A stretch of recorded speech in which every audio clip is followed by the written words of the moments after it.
Bien,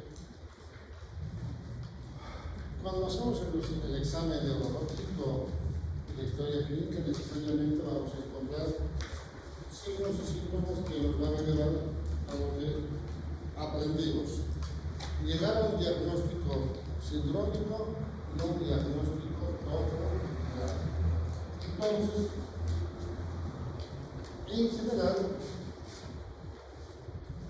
el paciente va a presentar síntomas característicos de una determinada área. Ahora, ¿a qué llamamos síndromes globales? ¿O por qué llamamos síndromes globales? Les recuerdo que el cerebro está dividido por lóbulos: lóbulo frontal, lóbulo parietal, lóbulo temporal, lóbulo occipital, y cada lóbulo, cada zona de estas presenta una determinada sintomatología. Entonces, cuando yo ya sé que presenta alguna sintomatología característica, yo ya sé dónde está la lesión. Entonces, esto es lo que nos va, digamos, orientar a llegar a lo que llamamos el diagnóstico topográfico, no sindrómico. Entonces vemos, ¿no es cierto?, esto. ¿Qué son los síndromes globales? No son signos y síntomas que, ¿no es cierto?, nos van a ayudar a llegar a un diagnóstico topográfico, ¿no es cierto? Básicamente es eso. ¿Pero por qué? Porque hay lesiones, digamos, en una área determinada del encéfalo, del cerebro, de la corteza cerebral fundamentalmente. Bien, esto es el homúnculo de esto está distribuido en nuestro cerebro. Todo nuestro organismo está distribuido en los miembros inferiores, el genital, el miembro superior, el dedo, la cara, el ojo, luego la lengua, ¿no es cierto?, los dientes, la lengua, la tráquea, los intestinos. Todo está distribuido en el cerebro. Es el homúnculo de pero no está en todo el cerebro, está en una área del cerebro. Por eso que cuando el paciente tiene una hemiplegia o una hemipalesia o no puede levantar el cuerpo, yo ya sé que está lesionado algo de esto. Si no mueve el pie, yo ya sé que la lesión está acá. Si no habla, la lesión más o menos está acá. ¿No es cierto? Entonces, por eso es que tenemos que entender este tipo de cosas, y para esto necesitamos entender algunas cosas básicas. ¿Cómo está formado la corteza cerebral? Fíjense ustedes. Esto es un preparado anatómico, para que entiendan. Esto es la parte orbitaria, la parte del pabellón auricular. Esta es la zona frontal, temporal, parietal y occipital. Pero esta es la corteza. La corteza linda, digamos, un preparado anatómico, donde vamos a ver solamente la corteza. No estamos viendo, digamos, la parte vascular y las estructuras, digamos, como son las meninges, las aracnoides, la tía madre, si quieren, ¿no es cierto?, o la dura madre, que envuelven al cerebro. Pero ahora vemos este otro. Fíjense, otro preparado anatómico, nos vamos a ver qué cosa. Al revés, este es el ojo, pabellón auricular, y tenemos estas estructuras. Fíjense ustedes. Acá tengo arterias y venas en la corteza cerebral. Tengo parte de la dura madre, que envuelve, que protege al cerebro, y después tengo a la parte ósea, que es la calota. Todos los zigzags corresponden a las suturas. El resto es, digamos, cortes como para mantener, digamos, la estructura del cráneo. Entonces, fíjense ustedes que es totalmente diferente a esto, ¿no es cierto? Y esto es lo que en general vemos cuando, digamos, empezamos a ver un cerebro en vivo. Pero también tenemos que ver esto, que es la base para entender eso.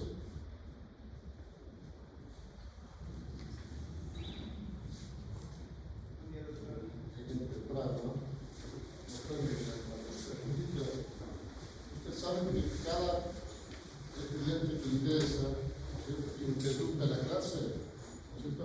Interrumpe a me interrumpen a mí y a ustedes les distraen. Están bien atentos y de pronto se dispersan. Y eso no es bueno. No es bueno. Pues yo les digo, traten de llegar puntuales, sean puntuales. Por respeto a que al resto de la clase, no a mí, a los compañeros. Bien, seguimos. Entonces, la base del cráneo. En la base del cráneo, ¿qué es lo que vamos a ver? Cosas groseras, quiero que entiendan. Esto que ve una especie de corazoncito, ¿no? Es el mesencéfalo. ¿Y qué vemos por delante? Fíjense, esta estructura. Esto es el tercer par craneal, el origen aparente del tercer par craneal. Y vemos otro que viene de acá atrás hacia acá. Ese es el trayecto del cuarto par craneal, el cuarto par craneal. Y tenemos esta estructura. Es el quiasma óptico. Es el quiasma óptico. Todo el tracto óptico sí que va a ir hacia el occipital, y tenemos acá los nervios ópticos que están cortados.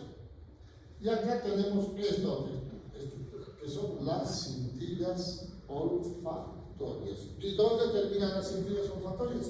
Terminan en el bulbo olfatorio. Todo eso está en la base del cerebro. Acá, si nosotros vemos, digamos, el gyrus lingual, el gyrus temporal, el temporal inferior, el surco calloso marginal, todo esto es para el especialista. Porque yo quiero que entiendan que estas cosas bastante evidentes y groseras tenemos que entender cuando vemos un paciente con síntomas neurológicos. Fundamentalmente, cuando vemos pacientes que tienen el diagnóstico de fractura de base de cráneo, fractura de base de cráneo. Entonces, pero también tenemos que entender que no solamente tenemos que ver esas estructuras, hay otras estructuras en la línea media. Esto, si nosotros partimos el cerebro a la mitad, vamos a ver algunas estructuras bastante groseras. Esto es el cuerpo calloso, ¿no es cierto? El cuerpo calloso. Y lateralmente nosotros tenemos a los ventrículos. El cuerpo calloso es una estructura que conecta a los dos hemisferios.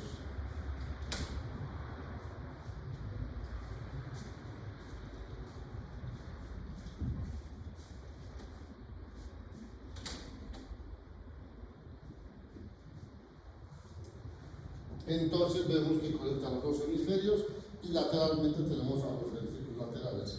Y dentro de los ventrículos laterales, ¿qué es lo que tenemos? Al plexo coroideo, el plexo coroideo. ¿Y qué función tiene el plexo coroideo? De formar y producir el líquido cefalorraquídeo.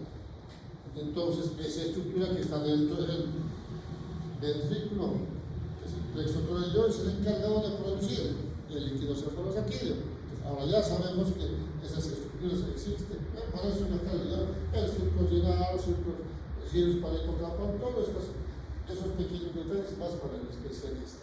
Así que ustedes tienen que entender que hay algunas cosas que sí tienen que saber, digamos, como anatomía básica para entender al cerebro, ¿no es cierto? Hay que entender. Entonces, esta otra estructura es para ver de cómo, digamos, los surcos y las fisuras se meten en la corteza cerebral. Fíjense ustedes, ¿cómo se meten? Hasta el fondo. Entonces, eso hace que el cerebro no es lo que vemos superficialmente, la corteza, esto que vimos al principio. Es mucho más extenso, mucho más extenso. Y toda la corteza, digamos, si nosotros lo extendiéramos, seguramente corresponde más o menos a 2, digamos, 3 o 4 veces más de su superficie. ¿Por qué? Porque se mete en los recortes y tienen funciones cada uno de estas. ¿No es cierto? Si uno compara, digamos, con el cerebro de otros, digamos, seres vivos, pues vamos a ver que no tienen estos surcos, o si tienen son muy pocos o nada, ¿no es cierto? Pero, digamos, nosotros tenemos esos surcos que nos da la ventaja al resto, digamos, de las especies vivas, porque nosotros podemos razonar, actuar, pensar, ¿no es cierto? Hacer muchas cosas por esto que tenemos en la corteza cerebral. Bien. Seguimos.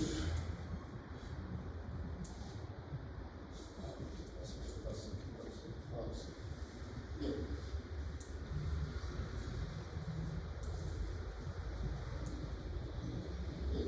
Tenemos la sistematización de Brodmann.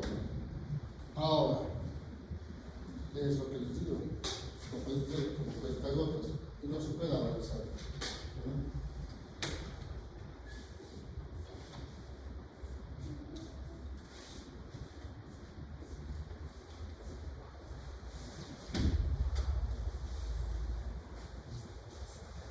Bien, entonces, este autor, Brodmann, el médico, ¿qué es lo que hizo? Estudió tanto el cerebro que encontró que cada área del cerebro tiene una determinada función y lo fue dividiendo por funciones. Por eso se llama la sistematización o áreas de Brodmann. Y esto nos ayuda a entender justamente esto que estamos hablando, los síndromes globales. Entonces, cada área está pintado con diferentes colores para entender lo que es el lóbulo frontal, el lóbulo parietal, temporal y occipital, ¿no es cierto? Entonces, vamos a ir, digamos, por lo más simple. Tenemos acá el área occipital, ¿no es cierto? Es el área 17, 18 y 19 de Brodmann.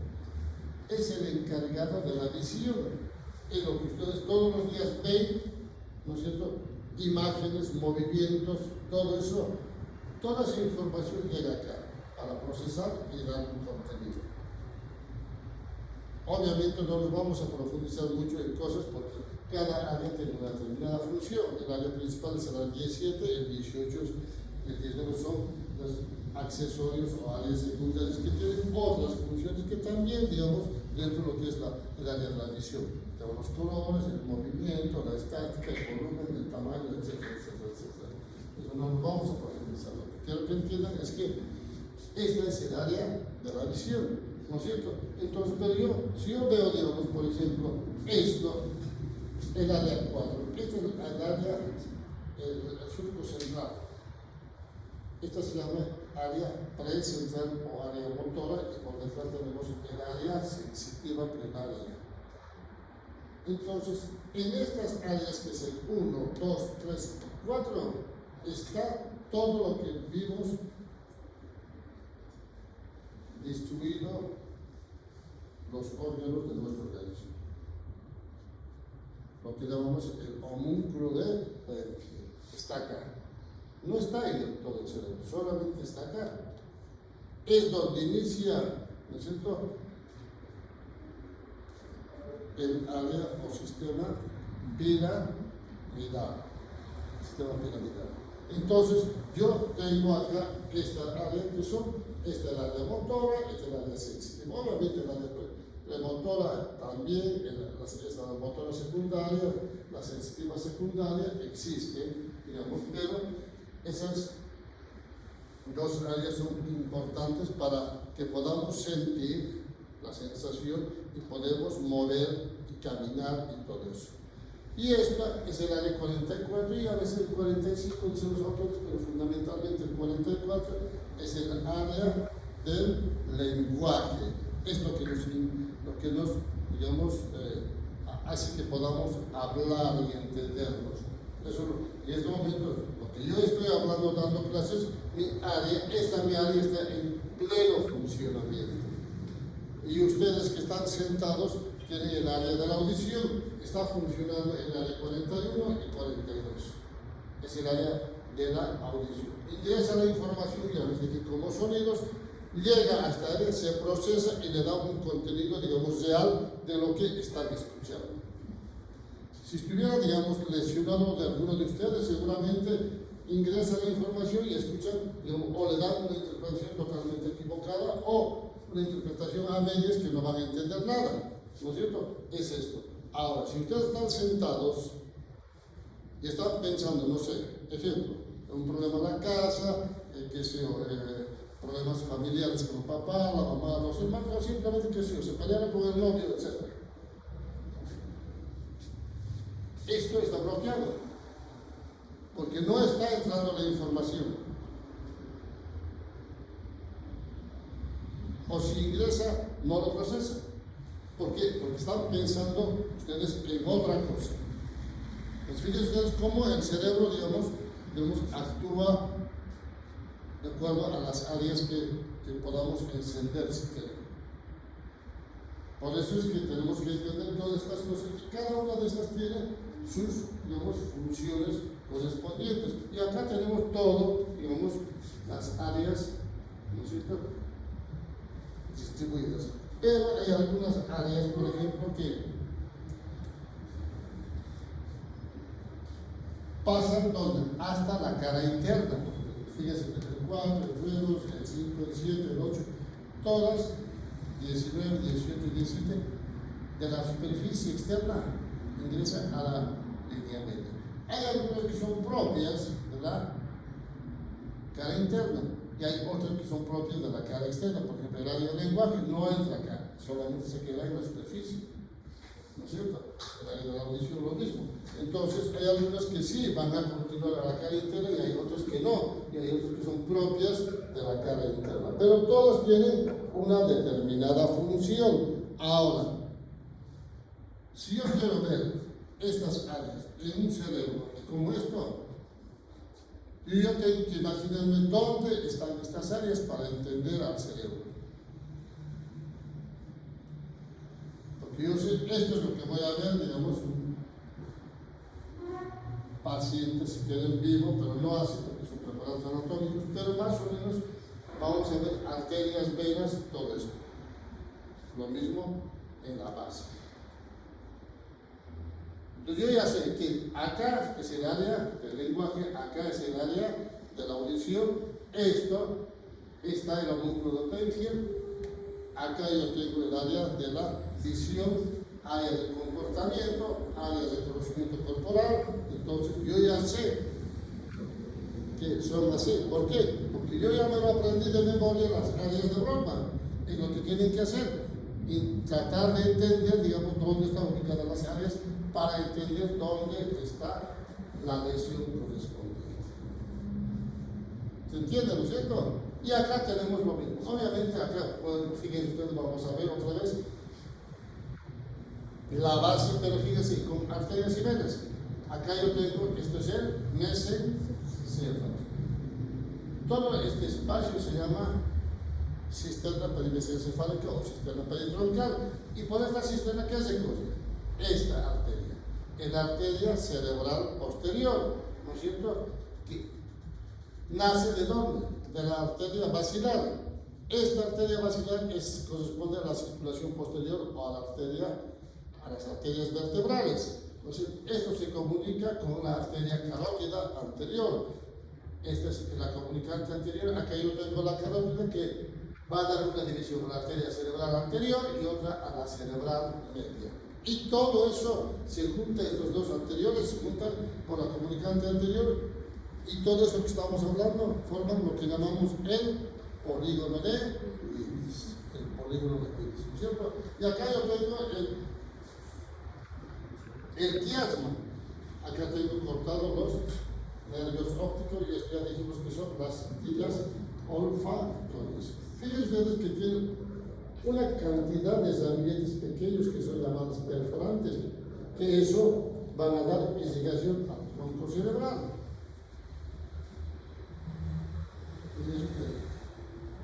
Parecería bastante sencillo cuando vemos un preparado, cuando no vemos nada, pero cuando ya vemos en conjunto, fíjense, esto es, si quieren, una red vascular, un montón de arterias pequeñas que van a dar irrigación al tronco cerebral. Entonces, uno tiene que pensar y entender de esta manera que el cerebro está bastante irrigado, digamos, en la base del cerebro, en la corteza, ¿no es cierto? Y tenemos las famosas áreas de Brodmann.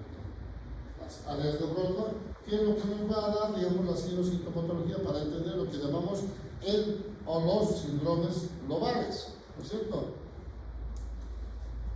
Y esto ya, para que vayan entendiendo, esto es la distribución de la corteza, de la irrigación en la corteza cerebral. Está dividido en varias áreas también. Frontoorbitario, prefrontal, precentral, central, parietal anterior, parietal posterior. Este es el angular, temporo-occipital, el temporal posterior, temporal medio, temporal anterior y el temporopolar.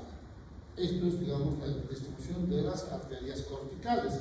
Por eso que cuando hay una lesión de alguna arteria cortical, por ejemplo, no sé, de esta, por ejemplo, se lesiona solamente el resto sigue funcionando normalmente.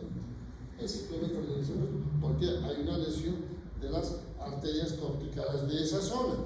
Ahora, pero si yo veo que se lesionan arterias importantes, ¿no es cierto? Como la arteria, porque la circulación anterior se divide en arteria cerebral anterior y cerebral media. La parte posterior, la irrigación o formación de la arteria cerebral posterior. Entonces, y dentro de esta irrigación, la arteria cerebral media es la que va a dar irrigación a gran parte del hemisferio, prácticamente casi todo el hemisferio. Solo la parte muy anterior, cara interna, va a estar irrigado por la arteria cerebral anterior. Y esto que vemos en verde y en marrón es la circulación posterior. Fíjense ustedes. Entonces, cuando yo sé que hay alguna alteración de la arteria cerebral posterior, sé que se va a lesionar el tronco, cerebelo y parte del temporal. El paciente va a estar en coma seguramente, pero si yo veo que está lesionada la arteria cerebral media, va a estar prácticamente tomando casi todo el hemisferio de un lado. Ahora, si yo veo que está lesionada la cerebral anterior, voy a ver que está lesionada solamente una parte, o ambas. Pero, digamos, como el cerebro está bastante bien diseñado, por eso se formó a lo que nosotros llamamos el polígono de Willis. Cuando se tapa, digamos, no sé, una arteria, las otras como que van compensando. Por eso que es el polígono de Willis que se comunica en todos para, si quieren, colaborar cuando hay alguna lesión. Pero a veces, a pesar de todo esto, a veces se lesiona y a veces no se puede, digamos, dar la solución y quedan con lesiones, los famosos infartos cerebrales.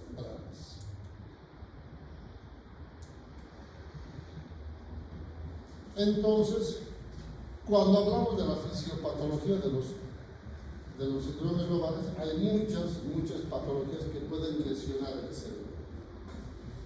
Dentro de estos tenemos el infarto cerebral isquémico, ¿no es cierto?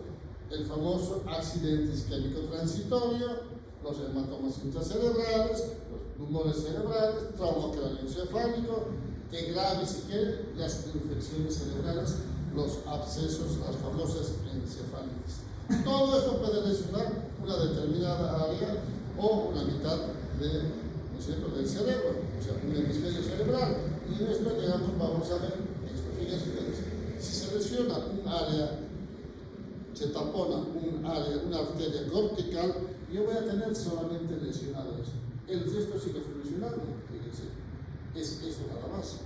A esto llamamos, digamos, infarto isquémico, ¿no es cierto?, cortical. Pero vamos a ver esto otro.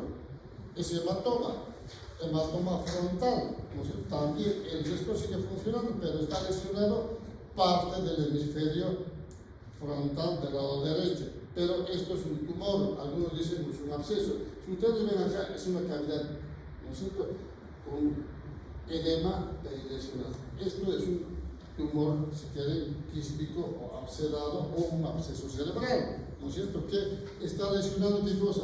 La región parietal posterior, pero el resto sigue normal, ¿no es cierto? Sigue normal. Entonces, fíjense ustedes que cuando vemos esto, ¿no es cierto?, tenemos que otra vez volver a entender esto que son el síndrome, ¿no es cierto?, o los síndromes globales con las áreas de Broca, ¿no es cierto?, las áreas de Broca. Entonces, hablemos de lo que son el lóbulo frontal. El lóbulo frontal, en general, hay áreas importantes que tienen que saber. El área precentral, esta área. Premotora, esta área. Área del campo ocular frontal, esta. ¿No es cierto? El área 44 y 45 de Broca, esto.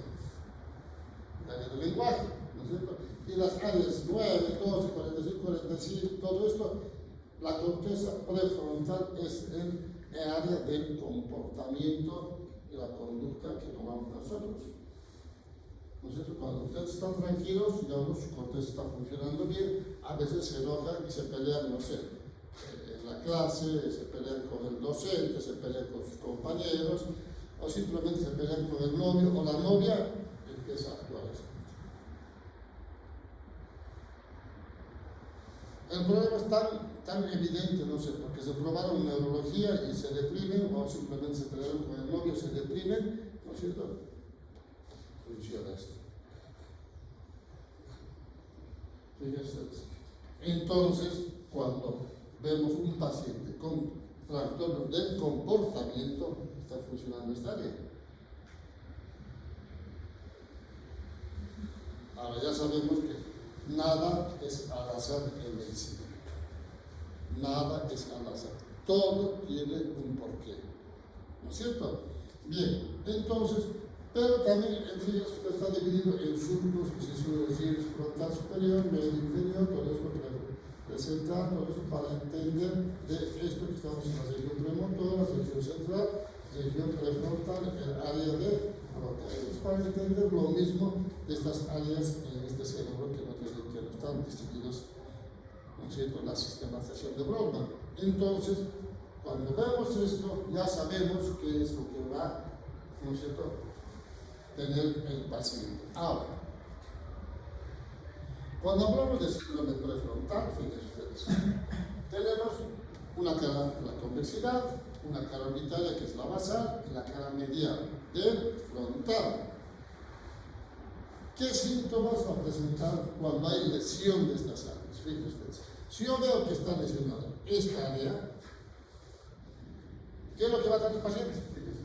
Apatía, anemia, acidez, cambios de la personalidad, falta de iniciativa, deterioro del juicio, bradicinesia, incapacidad de absorción. Es cuando, digamos, tienen algún problema y están, entonces se van a hombres y mujeres van a la casa y se tiran en la cama sin hacer nada, no les interesa nada, ¿no es cierto? En ese momento están haciendo, actuando esta zona. Cuando hablamos de falta de iniciativa. O bradicinesia, están cansados, no quieren hacer nada, se tiran en la cama y están tirados ahí sin hacer nada. A veces quedan dormidos, ni siquiera ¿no es cierto?, se meten a la cama con la misma ropa, empieza a funcionar eso. ¿Se va entendiendo? ¿Sí? Bien. Entonces, ¿pero qué pasa si hay lesión en la cara orbitaria? Acá sí es totalmente diferente. Va a haber alteraciones emocionales, cambios emocionales, de pronto están bien y de pronto se enojan, ¿no es cierto? Irritabilidad, cambio de carácter, ¿no es cierto?, impulsividad, pérdida de autocrítica, y esto es bullying. Ya hace mucho tiempo ya estamos muy de moda las bulimias, ¿no es cierto? Pérdida de autocrítica, ¿no es cierto?, alteración de la conducta sexual, moral y alteraciones sociales. Esto más se ve en los viejitos, ¿no es cierto?, las personas de la tercera edad con involución cerebral.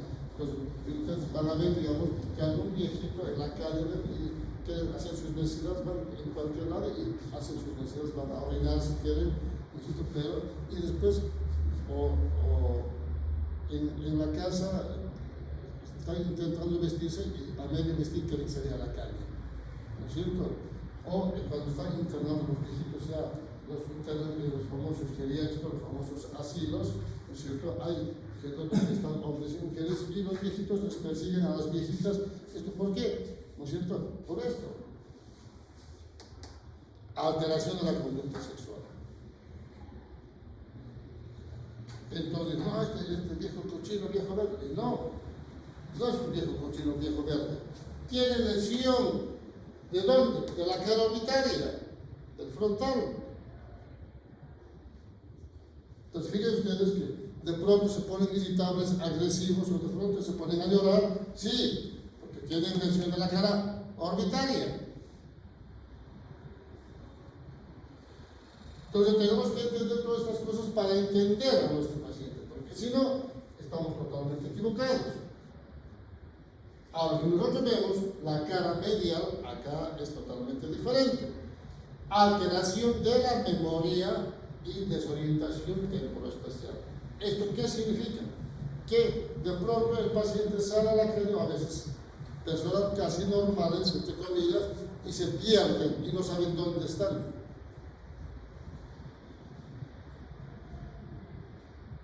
Alguna vez en la calle vieron a alguna persona y está perdida, y algún buen samaritano le dice: señora, ¿le pasa algo? Señora, ¿le pasa? Sí, no sé dónde estoy. ¿Cómo se llama? No me acuerdo. ¿Dónde vive? No sé. ¿Por qué? Porque tiene lesión de la cara medial. O simplemente, ustedes seguro que están todos los días con las redes sociales, dice, aparece una imagen, dice, paciente de 79 años, 89 años, ¿no es cierto?, que, ¿no es cierto?, desapareció hace 72 horas, vestía un saco marrón, pantalón gris, una camisa blanca, ¿no es cierto?, una chompa, qué sé yo, gris, etc., y un gorro o un sombrero. Cualquier cosa comunicar a estos teléfonos. Se perdieron y a veces no los encuentran. ¿Por qué? Porque tienen lesión de la cara medial.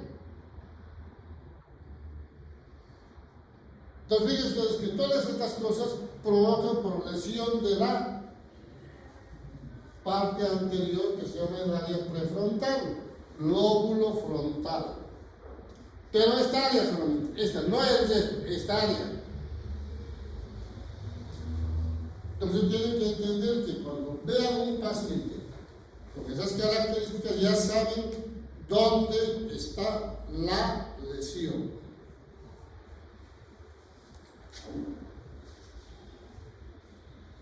Ahora puede haber incontinencia esfinteriana.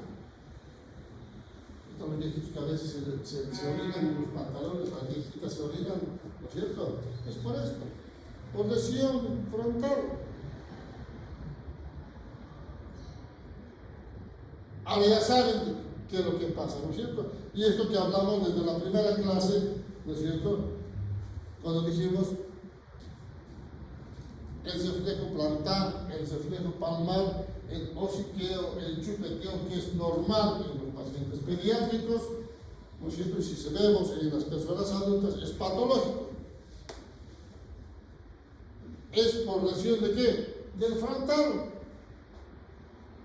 Ahora ya saben por qué los viejitos, por ejemplo, si alguna vez en la calle yo veo ahí ¿qué calle es esta? La Lanza, creo que es.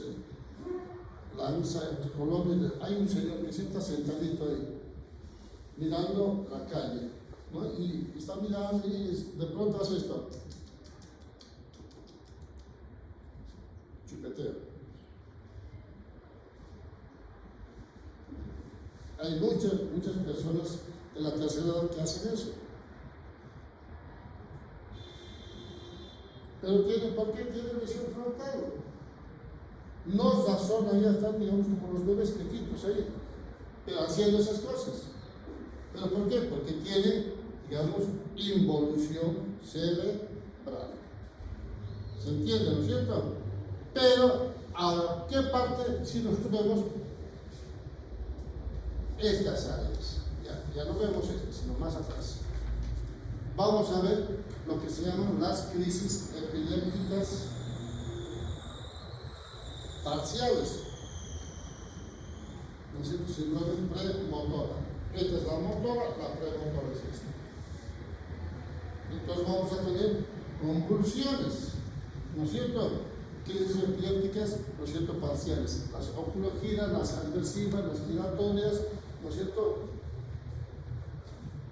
Y esto a veces se ve en los pacientes pediátricos, los pediatras toman mucha atención en esto, y a veces los pacientitos, a veces la gente está de pronto y sus ojitos dicen: oye, ¿qué te pasa? ¿Qué te pasa? Y se dice: no, nada. ¿Qué pasó? ¿Estabas poniendo tus ojos? No. Sí, tendría una crisis epiléptica.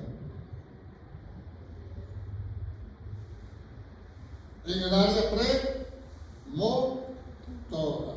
El área premotora, ¿no es cierto? Las oculogiras, las adversivas, las giratorias. Ahora, si vemos la parte precentral, esta área, ahí es totalmente diferente. Vamos a tener hemiplegia, hemiparesia, monoplegia, monoparesia. ¿Por qué? Porque ahí está el homúnculo de Penfield. Ahí indicia que cosa el área o, ¿no es cierto? La vía piramidal es el del movimiento. Entonces, cuando yo veo que no mueve la mitad del cuerpo, está lesionado todo, o simplemente está lesionado esta zona, como seguridad, está lesionado acá, el área pre-central o área motora. Y ahora, si yo veo que hay alguna lesión en la región orbitaria basal, el paciente que va a tener esto que llamamos anosmia. ¿Por qué?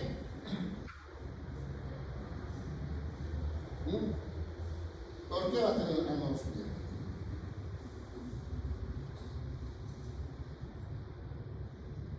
¿O por qué creen? Porque abajo dijimos que está qué cosa. ¿Qué está? Ahora vamos a recordar.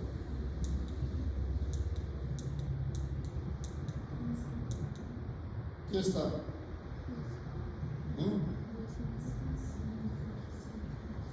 La cintilla y el bulbo olfatorio.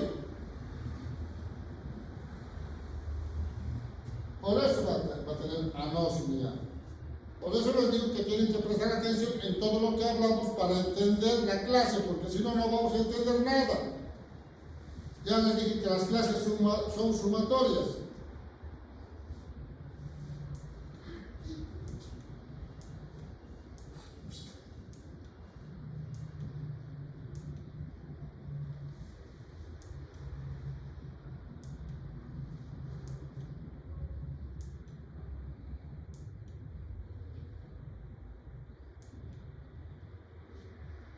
Ya saben entonces cómo funciona el lóbulo frontal, ¿no es cierto? Sabemos por áreas determinadas, con funciones determinadas y con patología, es decir, sintomatología determinada. Ahora, ¿qué pasa si nosotros vemos la parte parietal? Vamos a ver el área sensorial primaria, que es el 1, 2 y 3, acá, que está encargada de la sensación somestésica, sensación estereoceptiva, la propioceptiva, la kinestesia. Eso cuando hacemos la historia clínica, ¿no es cierto? Le tocamos, ¿qué parte te toca? Levanta la mano, a ver, toque el objeto, ¿no es cierto? ¿Saben qué hacemos? Bueno, está acá.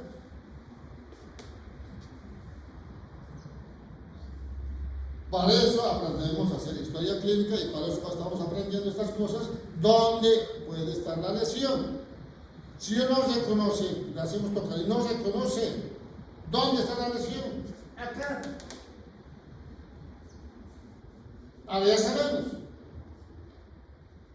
Por eso tenemos que entender estas cosas. Y tengo el área sensorial secundaria, que es el de asociación, que está encargada de la coordinación, integración, refinamiento del estímulo sensorial y somestésicos. El área secundaria. Tenemos el área 5 y 7 de Brodmann, que son encargados de ¿qué? La localización y discriminación sensorial y la estereognosis. ¿Dónde te toco? El hombro. ¿Dónde te toco? Tal cosa. ¿Sí? Y obviamente este es el área terciaria, es el área 39 y 40, el lóbulo parietal inferior, y tenemos el tema de la agnosia, reconocimiento táctil, visual y auditivo. Y esta es la praxia, el almacenamiento programático de los, digamos, todo lo que vemos en la vista y lo que tocamos. ¿No es cierto? Esos son los famosos engramas y los morfemas que hablamos al principio, en las primeras clases, ¿no es cierto? Que son necesarios para la secuencia del movimiento. Todo eso, ¿dónde está? El lóbulo, esta zona, parietal.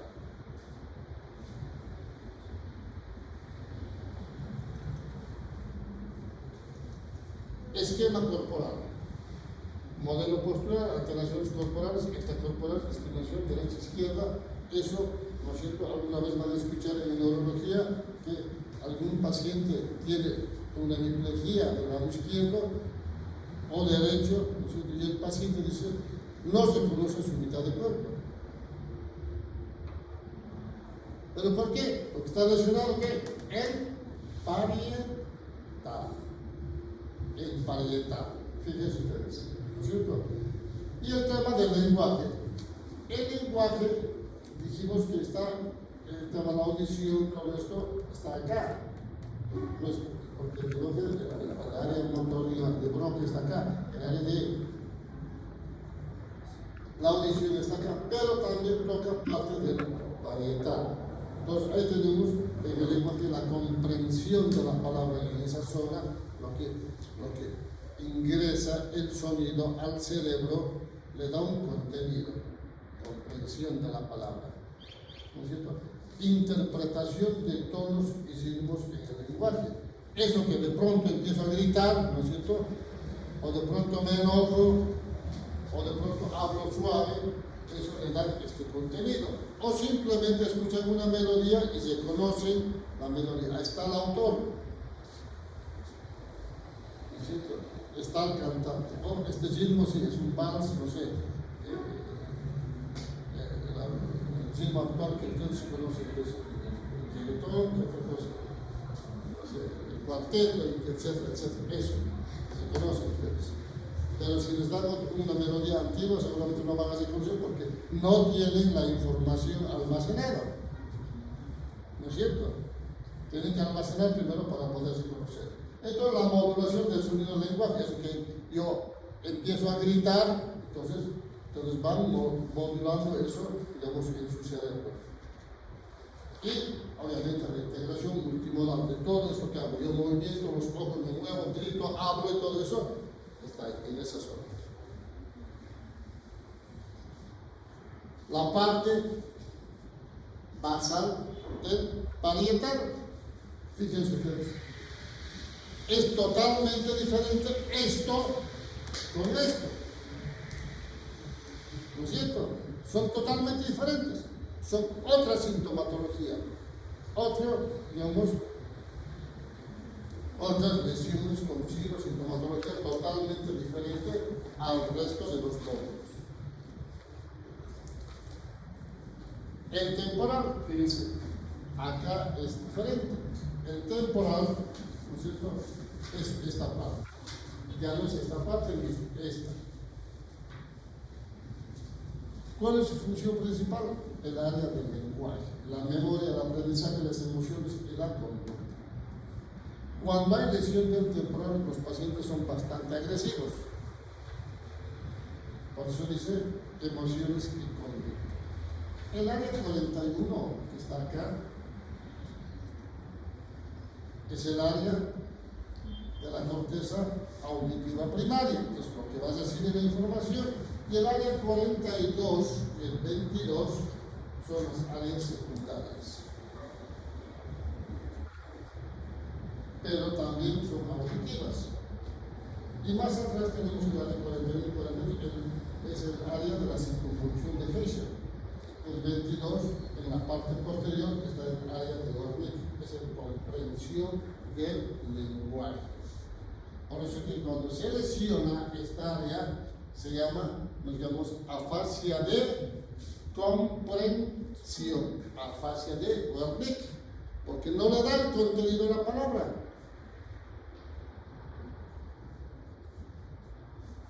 Es el centro de la audición. Y obviamente por eso es el área más importante de esto, y obviamente todo esto que vemos acá es el tema de las emociones y el tema de la conducta de la personalidad. Obviamente para que vayan, digamos, un poquito entendiendo, está llegado por la arteria cerebral media por afuera y por dentro por la arteria cerebral posterior, ¿no es cierto? Pero esas son sus áreas principales del lóbulo temporal, ¿no es cierto? Entonces, ¿cuáles son las manifestaciones clínicas de este lóbulo temporal?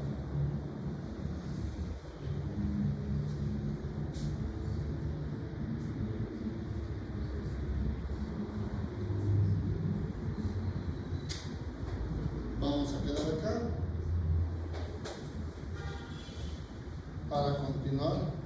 estudie para la próxima clase, para que vayan entendiendo, digamos, esto de los signos y síntomas de las áreas. Porque si no, no van a poder entender y siempre se van a equivocar. Es importante que vayan entendiendo la signosintomatología de cada lóbulo para que puedan entender de cómo funciona el cerebro. Cuando nosotros tenemos una lesión a nivel temporal o a nivel frontal o parietal, o un tumor en la región temporal, ya tenemos que entender qué signos y síntomas tenemos que encontrar. O si encontramos un signo o síntoma, ya sabemos dónde está la lesión. ¿Alguna pregunta, jóvenes? ¿Seguro? ¿Pero claro? ¿Estaban concentrados? ¿No estaban pensando en otra cosa? Porque algunas veces están con los ojos mirando y están pensando en cualquier cosa. Y no entra en funcionamiento sus áreas correspondientes. Muy bien, jóvenes.